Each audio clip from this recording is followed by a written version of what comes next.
Hello students, let us start our discussion about how did Newton guess the inverse square rule.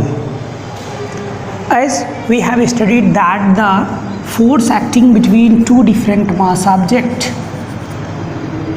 first containing the mass m1, second containing the mass m2, and if they are separated by a distance of d, then the force of gravitation acting between these two mass objects is g m1 m2 by d square. If we take the mass of these objects constant and we change the distance between the mass object, then we find that Fg is directly proportional to 1 by the square of the separation distance. So how, as we know that this is a empirical formula, so how Newton guessed this empirical formula, we will discuss on this topic. So for this, as we know that हम जानते हैं कि 17th century में एक scientist जिनका नाम है Johannes Kepler,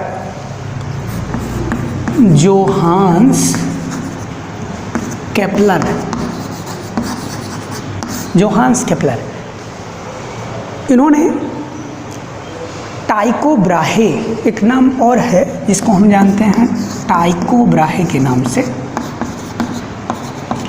एक साइंटिस्ट, एक एस्ट्रोनॉमर हैं जिन्होंने अपने एंटायर लाइफ को प्लानेटरी मोशन को ऑब्जर्व करके उनके मोशन से संबंधित डाटा को कलेक्ट करने में अपना पूरा जीवन खपा दिया.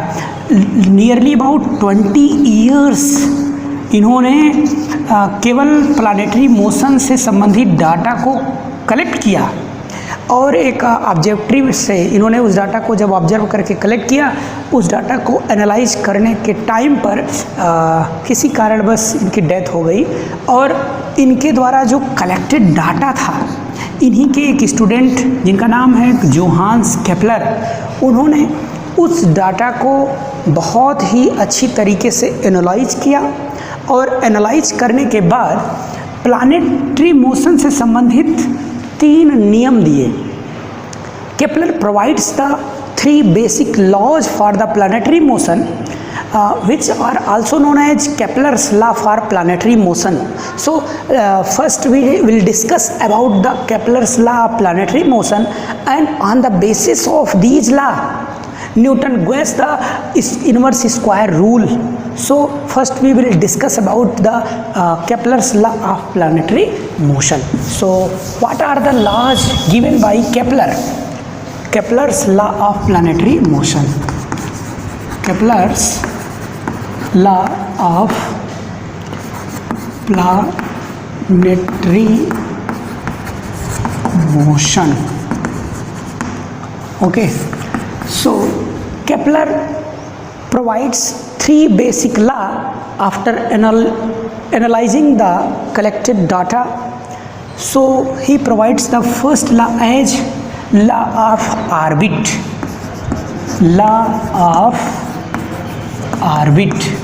What is law of orbit? Kepler ने बताया कि सारे प्लैनेट सन के अराउंड एलिप्टिकल ऑर्बिट में मोशन करते हैं. All the planet moves around the sun in an elliptical orbit and sun is always exist at the one of the foci of that elliptical orbit. So suppose that this is an ellipse and along this track of this ellipse any planet moves or revolves around the sun. So as we know that there are 2 focus or 2 centers, also known as center, are present in the ellipse. Here is one center or focus and this was the second. So there are 2 center. So if we assume that here is the first focus and sun is placed at here, then the planet revolves around this circular track of an elliptical path. So if we join this circular track, circumferential point to the sun, then this is the line joining from the planet to the sun, and we know that this distance is always changes. One time it is increases and other time it decreases. As the sun closes to the planet, so the distance decreases, and as the planet goes away from the sun, then it is increases. Okay, so law of orbit means all the planet, including earth also, always revolve around an elliptical orbit, and sun is always fixed at one of the foci of these elliptical orbit. This is the first law provided by Kepler, that is known as law of orbit. Okay, and if you don't know more about the ellipse, then you can easily draw ellipse like as, suppose that if you take a pin, then if you make a length of thread and fix the thread from here, then if you revolve this around this, then you found a circle. But if you take two nails, suppose that one nail at here, other nail at here, and fix both nail at here and here, and take a thread like this and put the pencil in this and round this pencil around this, then you will form a shape that will also known as ellipse. So ellipse can be easily drawn by you, and you will found that there are two poles or two focus, because the two position of the nail is termed as what? Two focus of the elliptical orbit. So second law of planetary motion provided by Kepler is known as law of area. Law of area. What is this? This law is state that suppose that मान लेता हूँ यहाँ सन है, यहाँ planet है, ये कोई point मान लेते हैं P है, सन की पोजीशन को मैं मान लेता हूँ O है, और प्लानट यहाँ से यहाँ तक पहुँचा, ये कोई पॉइंट Q है। ठीक, तो इस पॉइंट को भी आप यहाँ से ज्वाइन करा दीजिए, और ये प्लानट अगर यहाँ से चल करके यहाँ कहीं पहुँच जाता है, मान लेते हैं ये कोई पॉइंट A है और यहाँ पर से यहाँ कहीं पहुँच जाता है, ये कोई पॉइंट B है, तो इन दोनों को भी आप यहाँ से ज्वाइन करा दीजिए। तो ज़रा देखिएगा, second law of planetary motion बताता है कि the area swept by the line joining from sun to the planet, it means the area swept by the line joining from sun to the planet is equal in equal interval of time.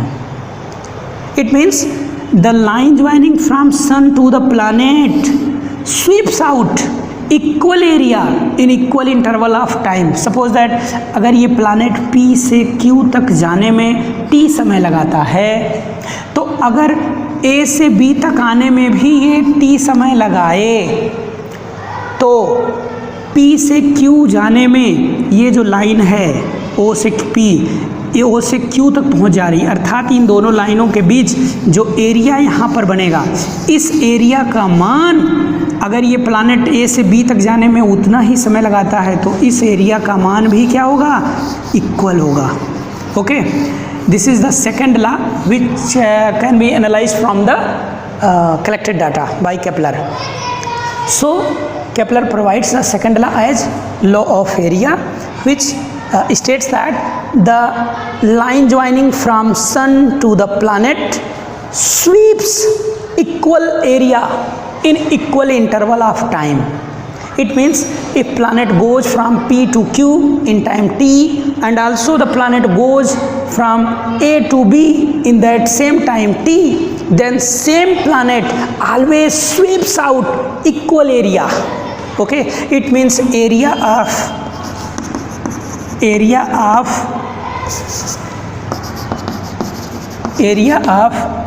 OPQ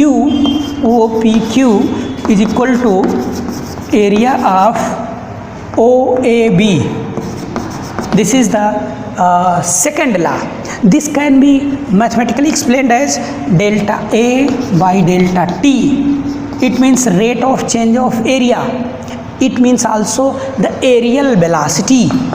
This is also known as aerial velocity of any planet around the sun is always constant, and this constant further can be defined as the angular momentum divided by twice of the mass. So that is the beyond of your scope of this book, so you need not to know about that. You will know that delta A divided by delta T is equal to aerial velocity, that is always constant.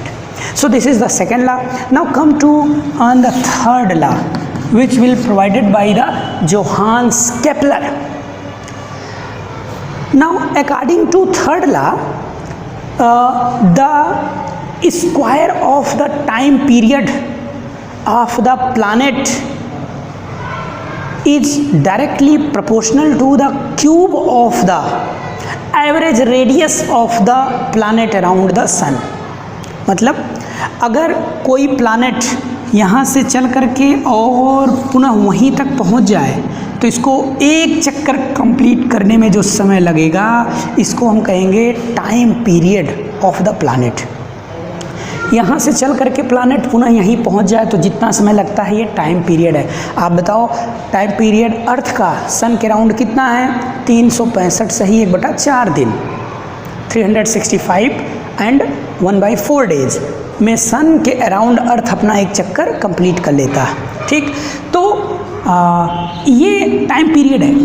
तो time period of any planet अगर T से represent किया जाए तो according to Johannes Kepler's third law, square of the time period of any planet is directly proportional to the cube of the average radius of the planet. तो आप देखते हैं ellipse में दो रेडियस है, एक बहुत लंबी है जिसको हम कहते हैं semi major radius and major radius, और एक दूसरा है जिसको हम सेमी माइनर एक्सिस के अलग लेते हैं, ये माइनर रेडियस है। तो अगर इन दोनों का हम एवरेज लें और मान लें कि रेडियस r है तो हम पाएंगे T square proportional to r cube. ठीक, तो यहाँ से आप पाते हैं T square proportional to r cube. This is the third law, this is also known as law of periods, law of periods. So Kepler provides three basic fundamental laws that are known as law of orbit, law of area and law of periods. So with the help of this third law, Newton guessed that the inverse square rule. How? We will discuss it and also derive an expression for the inverse square relationship. Okay, from here we can find out that if we write it as r cube is directly proportional to t square, then r cube by t square is constant, okay. So r cube by t square is constant. This is the third law. Now if we want to calculate or derive an inverse square law from the inverse square rule, then as we know that, suppose that for this we can assume that the motion created by any planet around the sun is taken as circular orbit. So suppose that sun is fixed at here and the planet is revolving around the sun in an circular orbit, okay, and the orbital velocity of the planet is v, the radius of this planet is r, then how much force, that is known as centripetal force, experienced by this planet, that will be equal to F equal to mv square divided by r. This is the amount of centripetal force इसको मैंने आपको अपने पहले topic में uniform circular motion में बताया था। जब भी कोई ऑब्जेक्ट किसी पर्टिकुलर सर्कुलर ट्रैक पर चलता है तो उस पर बाहर की ओर एक फोर्स लगता है जिसको बोलते हैं सेंट्रीपिटल फोर्स, और यहाँ पर आपको मिलता है F इक्वल टू mv²/r। अगर यही ऑब्जेक्ट जिसका मास m किलोग्राम है, अगर यह छोटे रेडियस में चलेगा तो अगर छोटे रेडियस में उतनी ही वेलोसिटी से चले तो ध्यान दीजिएगा इस पर लगने वाला सेंट्रीपिटल फोर्स बढ़ जाएगा, और अगर ये रेडियस बढ़ा करके सेम वेलोसिटी से चले तो इस फोर्स का मान घट जाएगा। लेकिन अगर रेडियस को कांस्टेंट रखे और वेलोसिटी को बढ़ा दे तो हम देखते हैं कि जो फोर्स है उसके वेलोसिटी के डायरेक्टली स्क्वायर के प्रोपोर्शनल होता है। वेलोसिटी में थोड़ा सा इंक्रीमेंट फोर्स पर ज़्यादा प्रभाव डालता है। तो from here if we take the mass of this object as constant, so from here we get F proportional to v²/r। तो आपको क्या मिला? अगर आपने इस ऑब्जेक्ट के मास को कांस्टेंट मान लिया तो आपको यहाँ से मिला F प्रोपोर्शनल टू v²/r। अच्छा, आप जानते हैं, मान लीजिए ये प्लैनेट इस सर्कुलर ऑर्बिट के चारों ओर एक चक्कर कंप्लीट करने में जितना समय लेता है वो क्या है? Capital T। तो कैपिटल T कैसे डिफाइन किया जा सकता है? As we know that time period is equal to what? As we know the total distance traveled by the particle, that is 2πr divided by velocity. It means 2πr divided by magnitude of the speed. So from here we can easily obtain that what? If we square this, then we get t square is equal to 4π²r² by v². From here, and we will obtain that t square is proportional to r²/v². Okay, so as we know that from here t square is directly proportional to the cube of the average radius. So because this is revolving around this, so if we multiply by vr and divide also by r in this, then we get what? Then we get this t square proportional to r³ divided by v²r. Since this is a constant, it means from here we can write it as t square from here t square by r³ proportional to 1/v²r. So this is a constant.